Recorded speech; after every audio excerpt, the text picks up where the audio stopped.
아굴이 누구인지 정확하게 그 신상 명세서를 파악할 수는 없습니다. 오늘 말씀해 보게 되면 야게의 아들이다. 야게의 아들. 야게가 누구인가 잘 모릅니다. 그런데 아굴이라고 하는 사람이 잠언을 썼습니다. 잠언을 썼다라고 하는 것은 지혜로운 것입니다. 지혜롭다라고 하는 것은 믿음이 있다는 것이고, 믿음이 있다라고 하는 것은 신령한 것이고, 신령한 것이다라고 하는 것은 하나님의 말씀 중심적이다 하는 것입니다. 말씀이 아니고서는 지혜로울 수가 없으며, 또 지혜가 있다고 해도 믿음이 아니면 그 믿음이라고 하는 것은 사실은 그런 것들은 세상에 자랑이 될 수밖에 없는 것입니다. 그러면 1절에서 9절까지 아굴이 쓴 잠언의 내용을 세 가지로 구분할 수가 있습니다. 하나는 2절에서 4절까지 결국 나는 누구인가 라고 하는, 나는 누구인가. 그 다음에 5절부터 6절, 9절은 무엇이냐, 하나님은 누구인가. 그 다음에 또 7절부터 9절까지 무엇을 위하여 살아야 되느냐, 이렇게 구분할 수가 있겠습니다. 나는 누구인가? 나는 누구인가라고 하는 그런 질문 앞에 우리는 두 가지의 분명한 답이 나옵니다. 나는 똑똑한 사람이다. 그다음에 나는 모자란 사람이다. 똑똑하다라고 하는 그 말 자체는 지나치게 똑똑하다라고 하는 자랑하는 사람이 있다는 겁니다. 자랑하는 사람. 그 다음에 자랑하는 사람이 있는가 하면은 자랑하지 못하고 오히려 비관하는 사람, 위축된 사람. 그래서 우월감에 빠진 사람이 있는가 하면 여러분 열등감에 빠져 있는 사람이 있다. 두 부류입니다. 참 나는 잘난 사람이다. 나보다 못한 사람이 어디 있겠느냐. 이런 사람이 있고, 어떤 사람은 나는 왜 이렇게 못났느냐, 나는 왜 이렇게 부족하느냐, 남들 할 때 뭐한 사람이냐, 나는 왜 이렇게 꼴등이냐, 그런 사람이 있는 거예요. 나는 왜 1등이냐, 나는 왜 이렇게 참 훌륭하냐라고 하는 우월감에 빠진 사람도 잘못이고, 잘못이에요. 또 너무 자기 자신을 비하시키는 것도 잘못이다. 그러니까 이런 경우에 이 아굴은 자기 자신에 대해서 우월감이나 아니면 열등감에 빠지지 아니하고 정확하게 자기 자신을 왔다는 겁니다. 가장 중요한 것은 자기를 발견하는 게 참 중요한 것이거든요. 이게 그래서 사람들이 분수를 알라라고 그러죠. 분수를 알라. 그리고 자기 주제를 파악을 해라. 이게 또 지피지기면 백전백승이다. 나를 알고 남을 알면 세상 살아가는데 결코 손해가 되지 않는다. 실패가 되지 않는다라고 하는. 남을 먼저 바라보기 때문에 자기 자신을 세울 수가 없으며, 또 자기 자신이 강하지 않기 때문에 남을 도울 수 없는 그런 것이 우리에게 있는 것입니다. 아굴은 자기 자신을 향하여 뭐라고 말하느냐? 나는 다른 사람에게 비하면 짐승이라. 짐승이라. 그 말의 표현은 무슨 표현이냐? 겸손의 표현이다. 겸손의 표현이다. 사람의 덕 가운데서 겸손이라고 하는 덕이 가장 최고의 덕입니다. 그 사람이 어떤 사람이뇨? 그렇게 물어봤을 때 그 사람은 겸손의 사람입니다. 겸손의 사람. 이런 칭찬을 듣는 사람은 정말로 아주 위대한 사람입니다. 겸손의 사람은 분위기 파악할 줄 아는 사람이고, 겸손의 사람은 남을 사랑하는 사람이고, 겸손의 사람은 자기가 해야 할 일이 무엇인지를 아는 사람이고, 또 겸손의 사람은 내가 안 할 일이 무엇인지를 아는 사람입니다. 그리고 겸손의 사람은 내가 이 땅에 태어나서 무엇을 해야 하는지를 분명히 아는 사람입니다. 나는 다른 사람에게 비하면 짐승이라 내게는 사람의 총명이 있지 아니하니라. 나는 지혜를 배우지 못하였고 또 거룩하신 자를 아는 지식이 없거니와. 지식이 없거니와. 자기는 부족하다. 부족하다는 겁니다. 오늘 이 새벽에 나는 부족하다. 그것을 깨닫는 그런 시간이 되기를 원합니다. 왜 부족하느냐? 하나님 앞에서 부족한 거예요. 하나님 앞에서 부족하지 않은 사람이 아무도 없습니다. 그러니까 하나님 앞에서 절대적으로 우리는 하나님 앞에 죄인이고 절대적으로 우리는 하나님 앞에서 늘 미안하고 죄송하고 송구하다는 거예요. 그런 사람이 늘 겸손한 사람이죠. 하나님 앞에 나올 때에 우리가 말씀 보게 되면 히브리서에 보게 되면 우리가 그의 긍휼하심을 받고 때를 따라 돕는 은혜를 얻기 위하여 은혜의 보좌 앞에 담대히 나오는 거예요. 담대히 나온다라고는 그 말을 오해하면 안 됩니다. 예배당 들어올 때 그냥 당당하게 들어와라 그게 아니고 당당하게 들어올 수 있는 이유는 긍휼하심이 있기 때문에 긍휼하심, 그의 자비와 그의 사랑하심과 그의 용서하심과 그의 품어주심 이런 것들이 있기 때문에 우리가 하나님 앞에 나오게 되는 거예요. 자랑할 게 없는 것이죠. 짐승이다라고 하는 것은 아주 굉장히 극단적인 표현입니다. 근데 영어로 보게 되면요, 영어로 보게 되면 이런 말이 있습니다. 짐승이라는 말을 이렇게 표현했어요. I am the most ignorant of men. I am the most ignorant of men. 그 뭐냐면 결국은 사람들에게는 결코 기억될 만한 사람도 아니요, 눈길을 줄 수 있는 사람도 아니요, 그 우리 흔히 말로 말하는 투명인간, 사람은 있는데 존재감이 없이 취급받는 사람, 투명인간.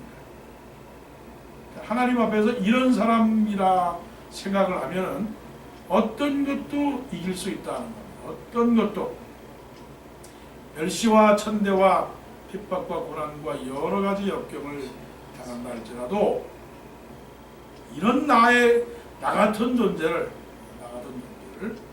하나님이 사랑하셔서 독생자를 보내셔서 예수 그리스도를 통해서 구원하여 주시고 생명을 주셔서 이 땅에 살아가는 것을 하나님 말씀으로 사랑하게 하시고 우리를 죽지 않고 저 영원한 천국에 들어갈 수 있도록 천국 백성 삼아주신 그 자체가 우리는 너무나 감사한 것입니다. 그래서 날마다 나 같은 죄인 살리신 주님과 잃었던 생명 찾았고 잃었던 생명 찾았고라고 하는 그 말씀 속에 무시당했고 정말 별 볼 일 없고 가치도 없고 면목도 없고 쓸만하지도 못하고 별 볼 일도 없는 이런 나 같은 사람을 하나님이 사랑해 주셨다라고 하는 그런 나를 하나님이 사랑해 주셨구나 하는 그 사실을 깨달을 때 여러분들은 가장 지혜로운 사람이 되는 겁니다. 왜요? 하나님을 알았기 때문에. 왜요? 나를 발견했기 때문에 그렇습니다. 자, 내가 누구인가? 나는 짐승이다. 오늘 짐승이라고 하는 소리에 기분 나빠하지 않기를 원합니다. 자, 그러면 하나님은 누구신가? 하나님은 누구신가? 5절부터 6절인데 4절부터 나오시지만 하나님은 말씀이다. 하나님은 말씀이다. 하나님의 말씀은 나 순전하며 하나님은 그를 의지하는 자의 방패이시니라. 하나님은 우리에게 축복해 주시는 하나님이십니다. 그보다 더 아주 본질적인 면에 있어서는 하나님은 말씀이다. 말씀. 우리가 지금 성경 66권, 성경 66권 속에 하나님의 말씀이 있는 겁니다. 말씀. 말씀은 곧 하나님이요, 하나님은 곧 말씀입니다. 하나님은 말씀이라고 하는 것은 무슨 의미냐 하면 하나님은 인격적인 하나님이시다. 인격적 하나님이시다. 그 인격적이라고 할 때에 전체적으로 치우치지 아니하고 언제나 균형적 모습을 그대로 가지고 있는, 그래서 하나님은 말씀하시고 하나님은 움직이시며 하나님은 또한 우리의 마음을 이해하시고 들어주시고 이런 그 말씀하시는 하나님이십니다. 말씀이 없으면 어떻게 대화가 되겠어요? 하나님은 이 말씀으로 세상을 창조하셨고 말씀으로 사람들을 인도하셨고 말씀으로 사람을 도와주시는 하나님이시다.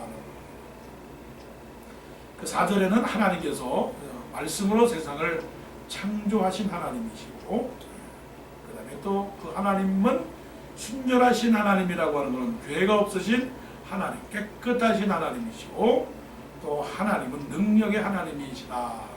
것이죠. 말씀 중심의 신앙이 되어야 됩니다. 말씀 중심적인 신앙이라고 하는 것은 말씀 외에 그 어느 것이라도 더하거나 뺄 수는 없는 것입니다.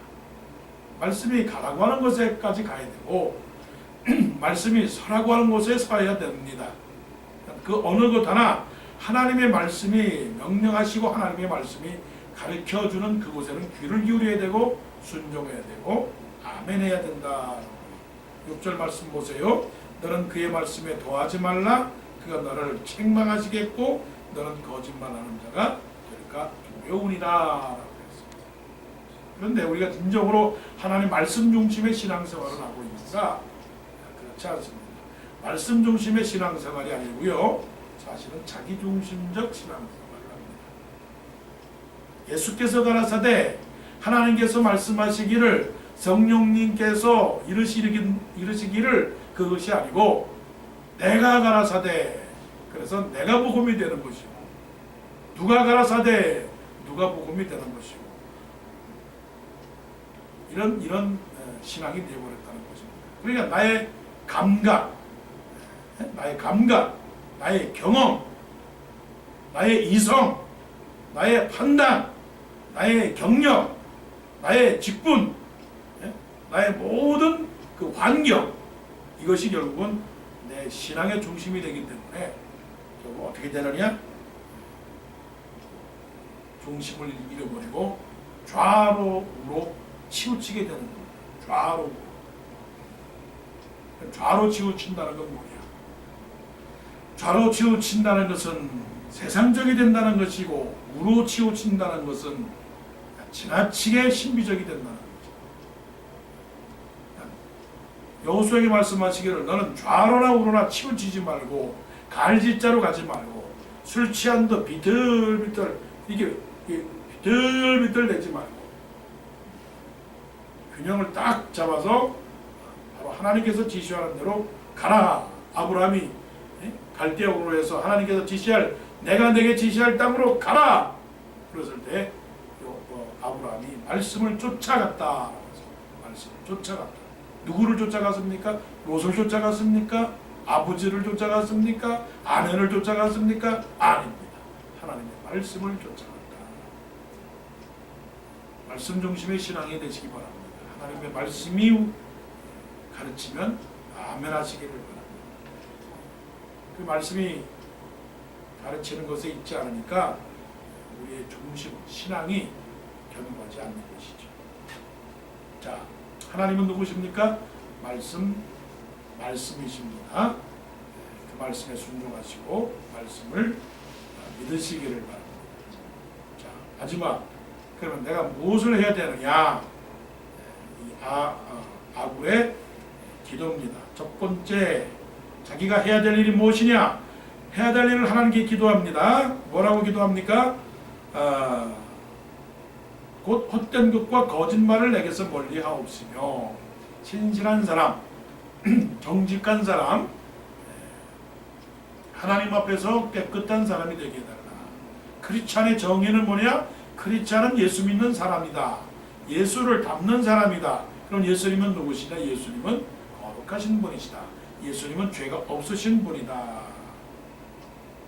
근데 이 간구가 한순간의 간구가 아니라 무슨 간구입니까? 평생에 죽기 전에 내게 거절하지 마옵소서 라고 기도한 것을 보면 항상 날마다 그렇게 기도했다라고 합니다. 그러니까 무엇을 구할 것인가? 아굴의 기도의 순서를 보세요. 먹을 것을 구했는가 아니면 영혼을 위해서 기도했는가? 사실은 우리는 먹을 것도 기도해야 됩니다. 그런데 더 중요한 것이 있어요. 너희는 무엇을 먹을까? 무엇을 마실까? 무엇을 입을까? 염려하지 말라. 이런 다 이방인 사람들이 구하는 것이라. 어떻게 보면 신앙을 해부하고 또 해부하고 껍질을 벗기고 양파를 벗기듯이 다 벗기고 해부하고 이거 걸러내고 저거 걸러내고 다 걸러내서 믿음의 진수가 뭐냐? 믿음의 진수는 영혼의 구원이다. 영혼의 자유입니다. 환경으로부터의 안락이 아니라 영혼의 자유예요. 영혼의 자유. 우리의 신앙이 환경이 채워졌기 때문에 우리의 신앙이 견고해진 것이 아니고 내 영혼이 살아있기 때문에 환경을 극복해 나가는 것입니다. 그러니까 먼저 구할 것은 무엇입니까? 내 영혼의 평안함을 위해서 기도해야 됩니다. 하나님을 사랑하기를 원합니다. 믿음을 주시옵소서. 거룩하기를 원합니다. 진실하기를 원합니다. 말씀을 따라 살아가기를 원합니다. 자, 먼저 구할 것은 뭐라고요? 영혼의 자유, 영혼의 평강, 영혼의 정결함, 영혼의 거룩함. 이것이 먼저 있으면 하나님은 우리를 버리지 않습니다. 이것만 있으면 우리는 이 세상에서 이길 수 있습니다. 많은 것을 가지고도 영혼이 평안하지 않기 때문에 그 주진 환경을 누리지를 못하는 경우가 너무나 많이 있어요. 영혼은 조그만데, 영혼의 바다는 조그만데 거기다가 큰 함대를 띄우려고 그러니까 이 큰 함대가 영혼의 바다에서 뜰 수가 없어요. 그 말은 뭐냐면 많은 것들을 준다 할지라도 그가 감당할 수 없기 때문에 그것을 사용할 수 없다는 얘기죠. 예수님 보실 때 예수님이 세상에서 권력을 가졌습니까? 지식을 가졌습니까? 세상에 아무것도 없었는데도 불구하고 세상을 다 누리고 세상을 다 품고 세상에 정말 임금이 되지 않았어요? 그렇게 돼야 된다는 겁니다. 자, 그 다음에 마지막 기도입니다. 8절의 하반절에 나를 가난하게도 마옵시고 부하게도 마옵시고 오직 필요한 양식으로 나를 먹이시옵소서. 필요한 양식으로. 이 기도가 어떤 기도냐? 어떤 사람은 소극적인 기도다. 어떤 사람은 이 기도가 비전 없는 기도다. 하루 먹고 하루 살이하는 그런 참 정말 아주 약한 기도다 말할 수 있지만 이 기도처럼 큰 기도가 없습니다. 이 기도를 이해하셔야 됩니다. 이 기도의 두 번째 의미는 뭐냐면 하나님 축복을 많이 주시옵소서. 그러나 시험 들지 않기를 원합니다. 이거예요. 하나님 가난해도 좋습니다. 그러나 시험 들지 않게 하여 주옵소서. 가난해도 좋습니다. 하나님 죄짓지 말게 하여 주옵소서. 부자라도 좋습니다. 하나님 자랑하지 않게 하여 주옵소서. 이 기도가 얼마나 큰 기도예요. 그야말로 대범한 기도고 큰 기도입니다. 이 기도가 누구의 기도가 같은 것이냐? 야베스의 기도하고 똑같은 기도예요. 아굴의 기도나 야베스의 기도나 똑같은 기도가 뭐냐면 주께서 내게 복에 복을 더하사 나의 지경을 넓히시고 그 지경이라고 하는 건 어떤 사람은 저 부산에 살다가 서울로 오는구나. 서울에 살다가 미국으로 오는구나. 미국에 살다가 전 세계를 사는구나. 그게 아니고 그런 게 아니고 통 마음의 통이에요. 마음의 통. 통이 큰 거예요. 그러니까 바로 이 기도는 크리스찬의 세계관을 말씀하는 거예요. 세계관이 뭐냐? 적으면 적은 대로, 많으면 많은 대로 하나님을 사랑하고 이웃을 사랑하는 그 마음입니다. 그래서 자기 자신을 지킬 수 있는 그런 마음이죠.